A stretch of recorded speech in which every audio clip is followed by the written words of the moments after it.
It's a plain fact that the essence of it is a two-step process that's incredibly simple. It's under our control most of the time, and people usually forget the second step. First, you have to experience whatever you want to grow. You want to feel better about yourself. You want to feel more committed to exercise. You want to be less self-critical. You want to be more confident public speaking. Whatever it might be, you first have to experience what you want to grow or factors of it. Okay, that's a state. But the second step is there must be an internalization of that momentary patterning of neurological activation that leaves a lasting trace in the body, especially in the brain.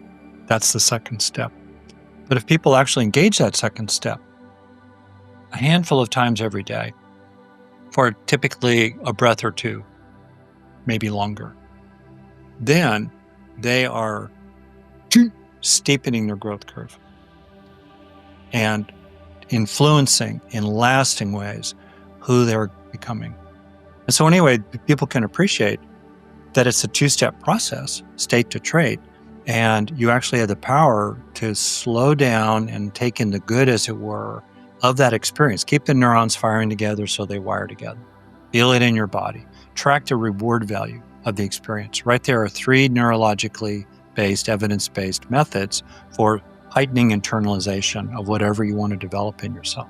Stay with it, feel it in your body, track what feels good about it, highlight what feels good about it.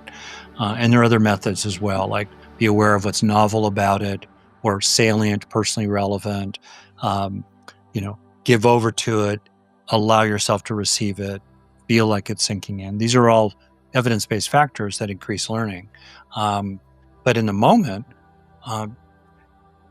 you're really helping yourself harvest what you've earned in the experience you're having at the time. And so, and you're being kind to yourself. You're getting bonus benefits for doing this. You're treating yourself like you matter along the way. Yeah. And it's as simple as that. It's not a quick fix, it takes time, but less than a few minutes a day, people can profoundly change who they are becoming based on durable changes in their own brain. 3 things. First, if you're going through your day and think of them as ordinary jewels, ordinary experiences that feel good, like right here, I have an opportunity to feel respected by you, appreciated by you. Okay. It's not more than what it is, but it's not less than what it is. Or you're going through your day, you get something done. You complete a workout, you feel good about yourself for doing that. You accomplish something at work. Someone smiles to you. Anything. In the course of your day, slow down a handful of times every day to take in the good on the fly. Right there, you've probably spent about a minute total, maybe 2 minutes total doing what I'm suggesting here. Probably closer to a minute. A breath at a time, which is about 10 seconds, plus or minus. That itself will change a person. If they said, okay, I'm going to follow this guy's prescription. I think he's a maniac, but I'm going to try it. There's no harm. It's secret, it's private. No one is knowing that I'm slowing down and taking the good, even though I'm a really tough person, I'm super stoic and all the rest of that, right? Try it. Just the fact that you're looking for the good facts, and then you're letting yourself have a good experience from the good facts. Notice that something good is happening or could be happening. Like that's revelatory for a lot of people. Because again, negativity bias and the pell-mell pace of modern life, we're just blowing right past all kinds of jewels. So if you were to become someone who said, hey, fuck that, I want to deliberately let it land, and I don't want to be manipulated by all these people who are blasting me with threat messages, red level orange all over the place, or dragging me into the next thing, or trying to compel my attention. No, I'm in control of my own attention. I want to rest my attention on ordinary, small, usually, but real, good stuff in my life. And I want to, second, help myself feel something. So I finish a challenging email, I hit send before racing on to the next thing. I take half a breath, while I'm inhaling to register, hey, I finished that and good on me. And a sense of relief, I got it done. I'm feeling something useful. Okay.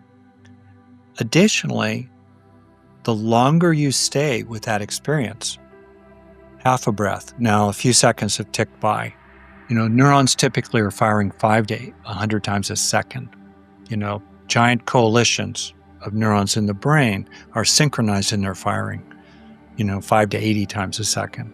Or, there a lot of stuff's happening in your brain over the course of an inhalation. Add the exhalation. Now you're up to about 6 or 8 or 10 seconds. You're staying with it. Just that is increasing the consolidation of that experience in your brain. Stay with it. The second technique I mentioned, try to feel it in your body. Sometimes there's a place for just absorbing a new idea. It's purely conceptual. Okay. In my early 20s, I realized that growing up, I had been a nerd, but not a wimp. That idea had a lot of implications for me, but that was an idea. But much of the time, what we really want to internalize is more felt in the body. It's more somatic. So we want to just feel, what's it like to feel a sense of accomplishment and relief that I handled that tricky email? Or what do I feel in my body when I have a sense of fellowship, friendship, community with another person I like and respect, like I'm experiencing here? What's that feel like? So the more you feel it in your body, the deeper the learning. We're going after emotional learning, somatic learning, motivational learning, even spiritual learning if we get to that. Third thing you can do is be aware of what is meaningful or enjoyable about it for you.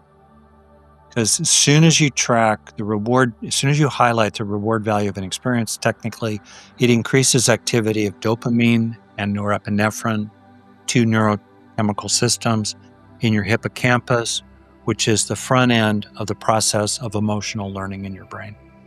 So, and as dopamine and norepinephrine activity increase in the hippocampus, that flags the experience at the time as a keeper in long-term storage, as it sinks into you gradually. We will not remember the event, but the emotional residues will sink into us. So those would be 3 things that people can do in the flow of life that are evidence-based, that increase emotional learning from experiences, increase impact, lasting value. The second big thing that people can do with this, which is to identify particular strengths they want to grow inside, not just kind of move through life harvesting, here and there useful experiences, which is great in its own right, but going after things in particular. So HEALS stands for have. That's have the beneficial experience in the first place. Either you notice it's happening or you create it. And then the second necessary step, right? The one that I and others routinely forget, of installation. I call it activation installation because I read too much science fiction. Installation, and still do probably. The E stands for enriching. You're helping the experience be big, powerful, lasting in your brain. And A for absorbing. You're sensitizing the neurobiological machinery of memory, so the enriched experience is landing on a more sensitive system that can really internalize it. That's the basic process. Then the fourth step is optional but very powerful, is to link in the moment a beneficial experience. How does this translate into daily life? I think of this as like the 5-minute challenge, right? 3 parts. The first part I've said already, as you go through the flow of your life, look for a handful of useful experiences, beneficial, good moments, and slow down and let them sink in. Most of them are not $1 million moments. They're the bread and butter of daily life.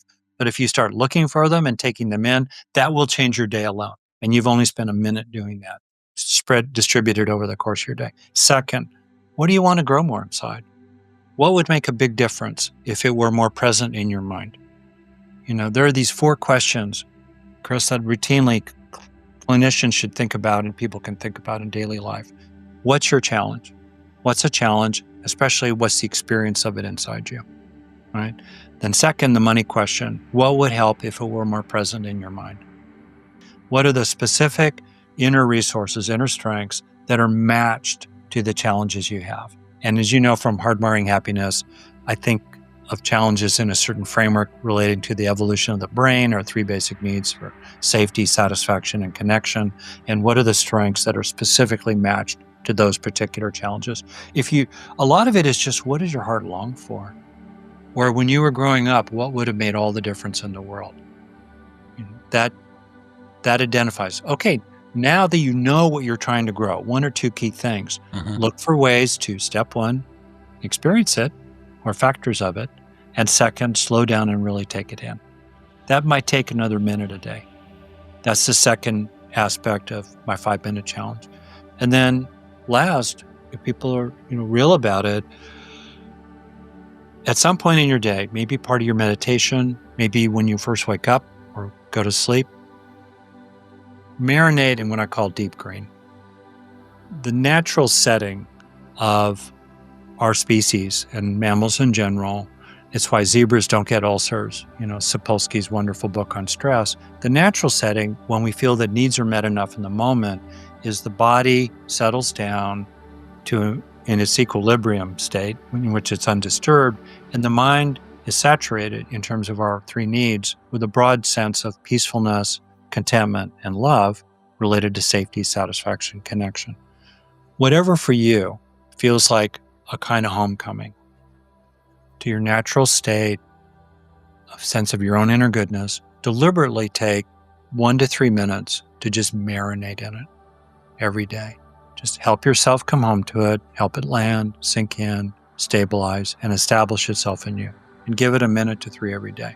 That will gradually build up a resilient core of well-being inside you that you can return to increasingly. And that core will gradually build out, even with stresses and frazzled and irritation and worry and so forth around the edges. Okay, right there. That 5 minutes